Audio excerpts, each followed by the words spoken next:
Salut les lecteurs de Pipin, j'espère que vous allez bien. J'espère que vous avez passé d'excellentes fêtes et je profite de cette vidéo pour vous souhaiter une bonne et heureuse année 2021 en vous souhaitant plein de bonnes choses et le meilleur pour cette nouvelle année, en espérant qu'elle soit mieux que cette année pourrie qui était 2020. Et donc je vous souhaite plein de bonnes choses et aussi d'excellentes nouvelles lectures en espérant qu'il y ait plein de nouveautés à découvrir et de quoi se faire plaisir au niveau livresque cette année. Donc c'est parti, on commence l'année avec un petit top flop de ce que j'ai aimé et moins aimé lire en 2020. Et on va commencer tout de suite par ce que j'ai le moins aimé pour après continuer vers ce que j'ai le plus apprécié. Comme ça va faire un petit crescendo et on va commencer du plus négatif au plus positif. Et c'est parti! Donc le premier livre que j'ai vraiment malheureusement pas apprécié lire en 2020, je dirais que c'est Apostasie de Vincent Tassi. Je pense que j'ai été enveloppée par la hype qu'il y avait tout autour de ce livre, tous les mondes qui l'appréciaient sur la sphère Booktube et Bookstagram. La plume enchanteresse, les envolées lyriques, la couverture qui est magnifique. J'ai été complètement hypée. Ça parlait de vampires, donc je me le suis lu pendant la période halloweenesque. Je me suis dit ça va très bien rentrer, c'est parfait. Et je me suis ennuyée sur cette lecture. C'était... mais c'est lent. Oui, c'est beau, c'est très beau, le chant lexical est magnifique, il y a de la poésie, c'est très enchanteur, il y a tout ce côté gothique qui enveloppe l'histoire, mais c'est lent. C'est trop lent. Et malheureusement, voilà. À la fin de ma lecture, j'étais en mode pouf, je m'ennuie. Donc, j'ai vraiment malheureusement pas apprécié cette lecture. Je crois que c'est dans ma vidéo précédente que j'en parlais un peu plus, donc je vous laisserai aller voir dans le petit i, je ne sais pas où il est, mais dans le petit i, si je trouve comment l'inclure, où je fais vraiment un compte-rendu de tout ce que j'ai pu aimer et pas aimer dans cette lecture, donc je vais pas revenir dessus maintenant. Mais en gros, ouais, c'était vraiment malheureusement pas une lecture pour moi, parce que beaucoup trop plate, beaucoup trop lente, très jolie plume, certes, mais ça ne me convient pas. Donc peut-être sur un second livre de Vincent Tassi, on va voir, je sais pas encore lequel, mais j'ai peur que si sa plume est tout le temps comme ça ne soit pas un auteur qui me convienne malheureusement. Donc tant pis, je lui laisse une nouvelle chance en 2021 et on verra bien. Un autre flop que j'ai lu il y a pas très longtemps, je l'ai lu en décembre pour le Cold Winter Challenge, c'était une romance de Noël. Grosse découverte pour moi parce que j'avoue que n'être pas trop être amatrice de tout ce qui est romance et romance de Noël, je n'en avais jamais lu. Donc en regardant à droite à gauche, je me suis dit je vais tester une et j'ai testé le Cupcake Café sous la neige de Jenny Colgan. Non. Non, je pense que non, définitivement la romance ce n'est pas fait pour moi. C'était le premier roman de Jenny Colgan que je lisais, alors oui, théoriquement je sais que le Cupcake Café sous la neige, je sais le tome 3 on va dire si je ne me trompe pas. Honnêtement je n'ai pas été gênée par ne pas avoir lu les deux précédents tomes parce que Jenny Colgan écrit bien, il est vrai. Elle nous précise bien tout ce qui s'est passé avant et les interactions entre les personnages et compagnie, donc je n'ai pas du tout été perdue de ce côté-là. Et honnêtement, c'est pas pour être méchante, mais il n'y a pas spécialement plus d'action que ça, donc j'ai pas été vraiment perdue par l'histoire en fait. Alors le résumé, on va suivre Izzy, qui est la propriétaire du Cupcake Café à Londres, et qui arrive dans sa période préférée de l'année, qui est Noël. Elle adore préparer tout ce qui est avec Noël, que ce soit les gâteaux, la décoration, elle adore l'ambiance, les gens, elle aime tout de cette période. Sauf qu'à cette période de l'année, il y a juste un petit hic qui va venir entacher sa joie et sa bonne humeur sur cette période. C'est que son conjoint va décrocher un poste à New York, donc complètement à l'opposé de l'Angleterre. Et juste dans la période où elle a le plus de travail et qu'elle a le besoin de plus de soutien et qu'elle adore donner le plus d'amour en fait.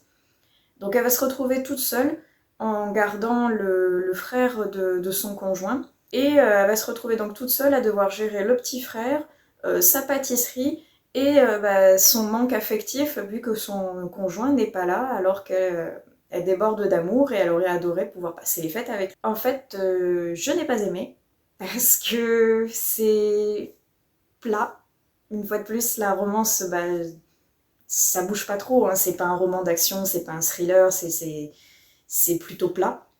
J'ai donc pas trop apprécié ce fil conducteur très mou en fait, avec quasiment pas d'action. Et ce qui m'a encore plus en fait déçue, c'est que, outre le fait que Izzy va être triste quasiment tout le temps pendant le livre, alors que c'est censé être une période quand même assez joyeuse, Noël, les fêtes et compagnie, et bien on va suivre également ses amies, dont une qui est fraîchement divorcée et qui se prend la tête constamment avec son ex-mari pour des questions d'argent, des questions de séparation de biens. On va suivre son autre amie qui, elle, est, je crois aussi divorcée, et son ex-compagnon n'a non seulement pas d'argent, et en plus refuse de lui verser une pension alimentaire pour élever leur fils. Et pour réussir à gagner de l'argent, il n'a rien trouvé de mieux que d'aller dealer et tremper dans des affaires louches à droite à gauche, où récupère de l'argent un petit peu sale, vous voyez. Voilà, donc pas très très joyeux. L'ambiance autour de ces femmes, en fait, est assez un peu électrique, parce que chacune pense que à son propre malheur, on va dire, et n'en a un peu rien à cirer de celui des autres. Par exemple, quand Izzy, elle est triste, bah, y en a forcément une qui va lui dire ouais mais toi t'as pas d'enfant à charge donc c'est bon, t'es heureuse. Oui non mais moi je suis en plein divorce donc t'es forcément heureuse parce que toi tu ne l'es pas.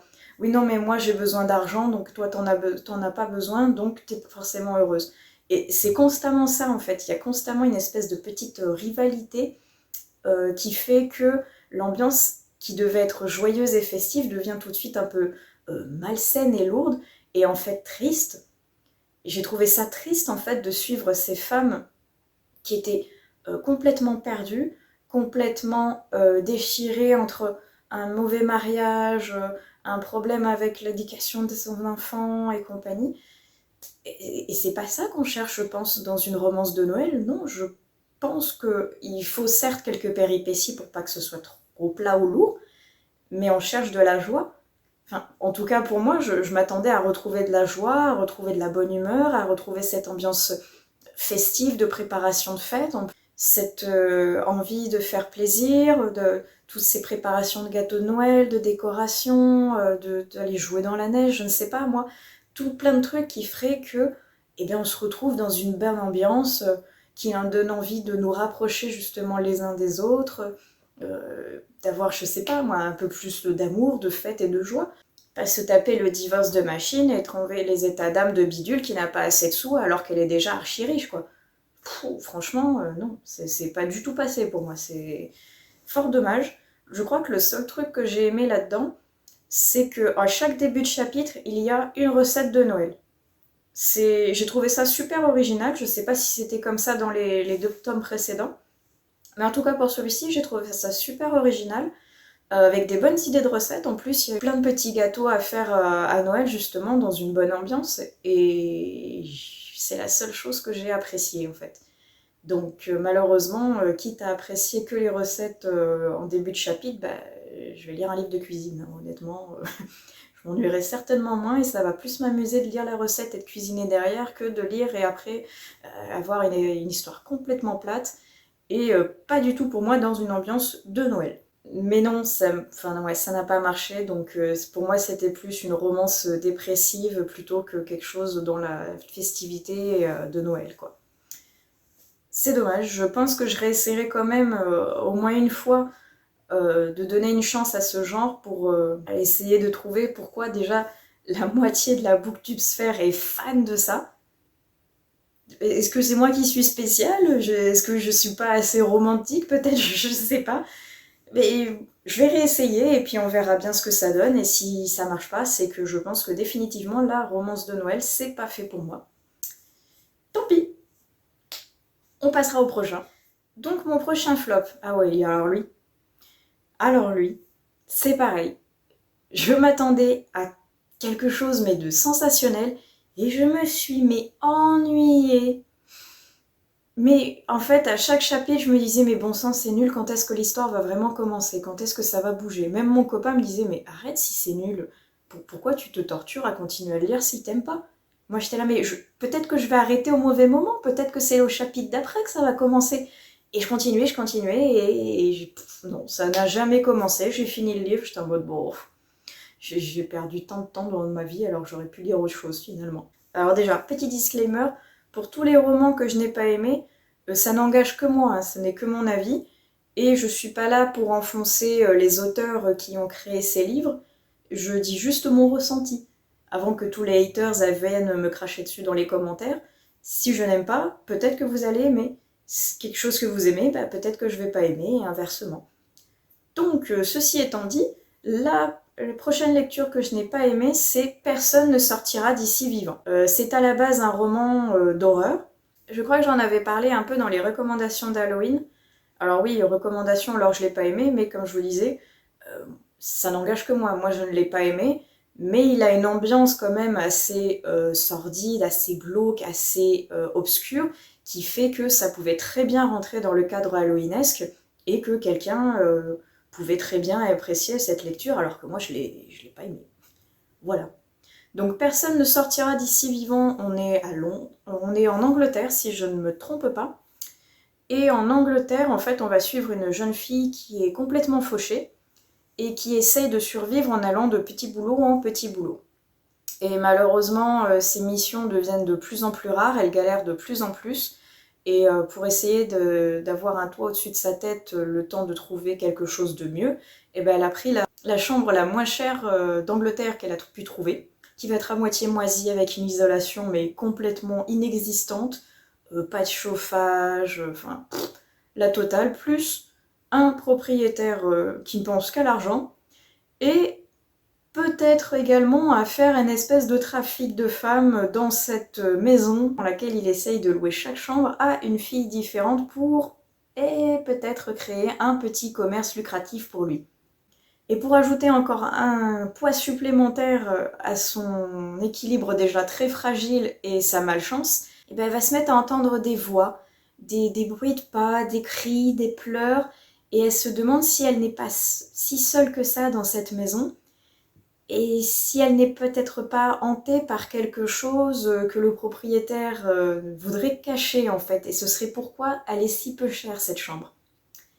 Donc ça présageait quelque chose de pas mal, une ambiance qui est dans cette Angleterre, donc avec toujours, j'ai l'impression que c'est tout le temps comme ça dès que tu vas en Angleterre, il pleut, ou alors il y a un brouillard de fou, ce qui te crée une ambiance assez pesante, assez enveloppante à la Silent Hill un peu, je sais pas si vous voyez, où il y a un brouillard constant avec tout ce que l'on voit ou tout ce que l'on entend est un peu déformé, et ça crée une ambiance assez oppressante qui présageait d'être super bien, surtout s'il y avait ces fameux donc revenants, pas très très commodes apparemment, qui venaient embêter la jeune femme. Et voilà, c'était à peu près tout ce qui était sympa dans cette histoire, c'était juste ça, le petit ambiance oppressante avec les fantômes pas cool. Le reste, c'est plat, c'est mou, il y a zéro action du début à la fin du livre.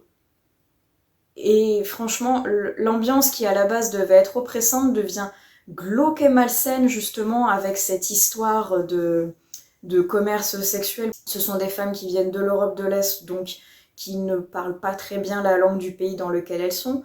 Donc le propriétaire des lieux va se servir de leur mécompréhension de la langue pour les arnaquer en gros, et pour leur donner aucune parole et aucun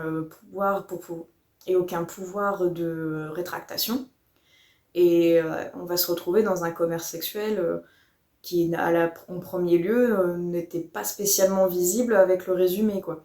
Et en fait, c'est en plus, ce commerce n'apporte rien en soi à l'histoire du livre, à part justement une ambiance encore plus malsaine.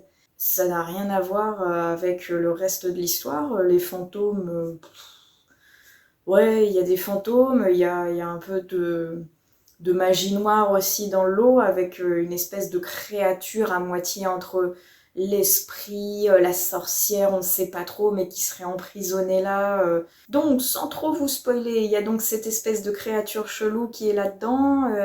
Le propriétaire a l'air au courant que ça existe, mais ça l'inquiète pas plus que ça, et au contraire, les personnes qui l'embêtent, il va les donner en pâture à cette créature, quoi. Et pas plus, quoi, au final. Les parties un peu horrifiques ne font pas du tout frissonner, enfin en tout cas pour ma part. Alors je suis d'accord que c'est compliqué de faire frissonner un lecteur et de lui faire peur et de le faire sursauter avec un livre plutôt qu'avec un film. Mais à côté de ça, il y a des auteurs qui arrivent très bien à faire frissonner, donc celui-ci pour moi n'était pas du tout dans le cadre horrifique, il était vraiment dans le cadre de la lourdeur. Ce livre, il s'articule en plus en deux parties. La première partie donc où la jeune femme va aller dans cette maison et va essayer tant bien que mal de s'en sortir, autant financièrement parlant que physiquement parlant finalement, pour essayer d'échapper à cet homme malveillant et à ces créatures qui veulent aussi atteindre à sa vie. Et la seconde partie, petit spoil donc, attention, dans cette seconde partie, on va suivre la jeune femme qui a réussi à s'en tirer, qui a réussi à s'en sortir et qui est partie de cette maison, et qui par contre est devenue complètement paranoïaque et qui a l'impression que les fantômes la suivent constamment, que le propriétaire est toujours avec elle, qu'il est toujours en train de la surveiller, qu'elle a une pression constante en fait, que ces créatures sont en elle, sont autour d'elle aussi, et que où qu'elle aille de toute façon, quel que soit l'endroit dans lequel elle va déménager, ces créatures sont là et elle veut en finir une bonne fois pour toutes avec elle. Et malheureusement, la deuxième partie est tout aussi plate que la première. Donc, franchement, c'était pas du tout un récit fabuleux. C'était un récit qui était donc plat. Le peu d'horrifique était assez mal amené, je dirais. Les descriptions sont plus ou moins bien faites, on ressent bien l'oppression du lieu et l'ambiance très malsaine, mais guère plus. Non, franchement, j'en attendais beaucoup, surtout qu'il y avait beaucoup de personnes qui en parlaient en bien, et malheureusement, ça n'a pas marché avec moi. Ça n'a pas marché, donc tant pis, hein, on va passer à autre chose. Il y a d'autres livres beaucoup mieux que ça, je pense, et donc on l'oublie. Après, je dirais que le prochain livre, c'est un semi-top flop, je dirais, parce que je l'ai bien aimé, mais en même temps, il y avait beaucoup de choses qui étaient, je dirais, mal faites ou mal amenées dans le livre, qui font que c'est quelque chose que j'ai semi-aimé, on va dire. Donc je le range vraiment entre les deux, entre le semi-top, on va dire. Ce semi-top, c'est Water Witch de Alex Bell. J'ai été intriguée par la couverture et encore plus par le résumé que j'ai trouvé tellement original que j'ai absolument voulu le lire. En plus, ce livre il est publié aux éditions du Chat Noir qui, eux, en général, trouvent des trucs assez sordides, qui sortent de l'ordinaire, un petit peu glauques, justement, qui restent dans cette ambiance Halloween Chat Noir, justement. On va suivre une jeune fille qui, à la suite d'un accident, est devenue paraplégique et dont la grand-mère tient une auberge qui s'appelle le Water Witch. Et le Water Witch, il tire son nom, en fait, d'une épave dont le bois a permis la construction de l'auberge. Outre cette originalité, en fait, cette épave, elle est chargée d'histoire, elle est chargée d'une espèce d'ambiance, en fait, qui suinte un peu du bois, on va dire. Il y a tout ce passé, tout ce passif, il y a tout ce passif qui cherche à ressortir par le biais peut-être de fantômes ou par le biais peut-être d'apparitions étranges, de phénomènes inexpliqués. Et le problème, c'est que ces phénomènes prennent une ampleur incommensurable. Voilà. Je sais pas si c'est à peu près le même cadre. Je suis désolée pour les fantômes que j'ai donc offensés. Hein. Il était bien le livre. Bref, maintenant que vous êtes de retour debout, je sais plus où j'en étais, mais en gros, le Water Witch donc, est fait à partir du bois d'une épave qui aurait donc été un peu hanté. Et ce bois cherche à faire ressortir les histoires du passé, et donc par le biais peut-être d'intermédiaires de fantômes ou de créatures ou de choses un peu inexpliquées, de phénomènes paranormaux qui font que l'auberge doit fermer parce qu'il y a trop de choses étranges. Une femme paraplégique va donc essayer de découvrir qu'est-ce qui se passe à l'intérieur de cette auberge et pourquoi sa grand-mère cherche à le fermer. Alors en soi, le résumé avec ce bois d'épave fantôme chargé d'histoires qui cherche à retranscrire toutes les horreurs qui se sont passées sur le navire, génial.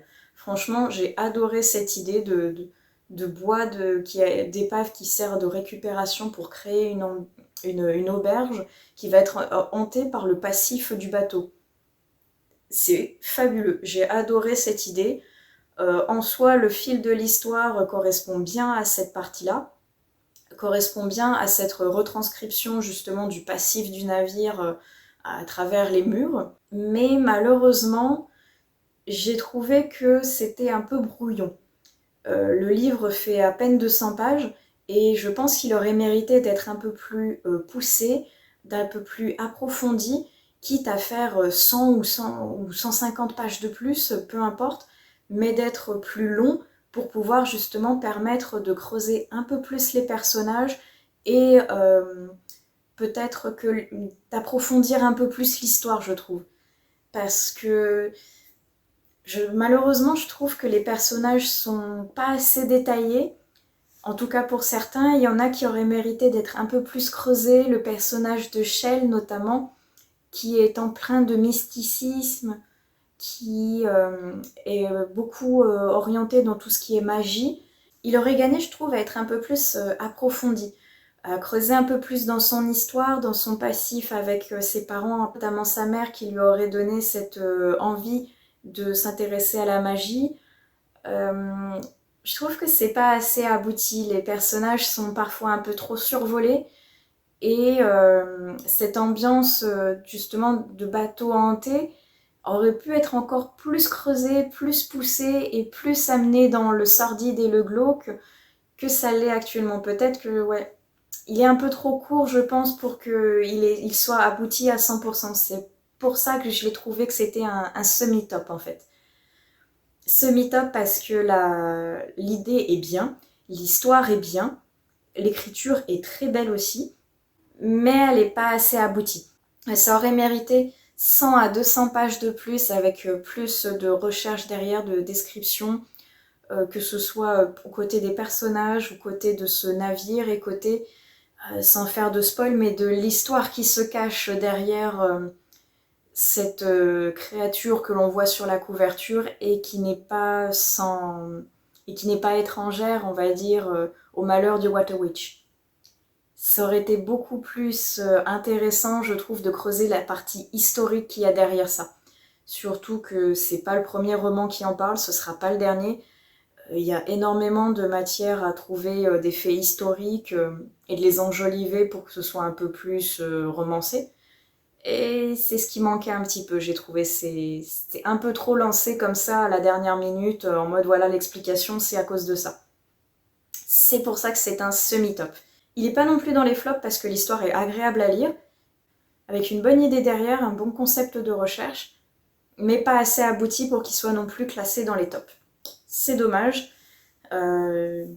Franchement, les éditions du Chat Noir, ils arrivent toujours à trouver des petites pépites comme ça qui sortent du lot, mais celle-ci, elle n'était pas assez poussée. Dommage. C'est la moi du futur qui vous parle. J'étais en train de faire le montage et je viens de me rendre compte qu'en fait, la vidéo est beaucoup trop longue. Et que je pense que je vais la couper en deux. Finalement, ça va pas être une seule vidéo qui va faire top flop 2020, ça va être une vidéo flop et une vidéo top. Parce que sinon ce sera beaucoup trop long, j'ai même pas fini le montage, je suis déjà quasiment presque à 50 minutes, 1 heure de vidéo. Je parle trop. Je vais donc couper ici. Ce sera donc la première vidéo qui sera dédiée à la partie flop 2020. Et je vais enchaîner et tourner directement le début de la seconde vidéo qui sera donc top 2020. Désolée, mais je préfère la couper en deux finalement parce que je me dis qu'une vidéo de plus d'1 heure, ça va saouler les gens, surtout que je suis nouvelle, donc je pense qu'il n'y aura pas encore un audimat assez assidu pour écouter mes déblatérations sur tous les livres que j'ai aimés ou pas aimés. Donc on va couper en deux vidéos, ce sera plus logique et ce sera certainement plus agréable pour vous de m'écouter parler qu'une vingtaine-trentaine de minutes gros maximum plutôt que déblatérer pendant 1 heure. Ceci étant dit, je vais couper ici et je vous dis donc à plus tard sur une prochaine vidéo. Ciao!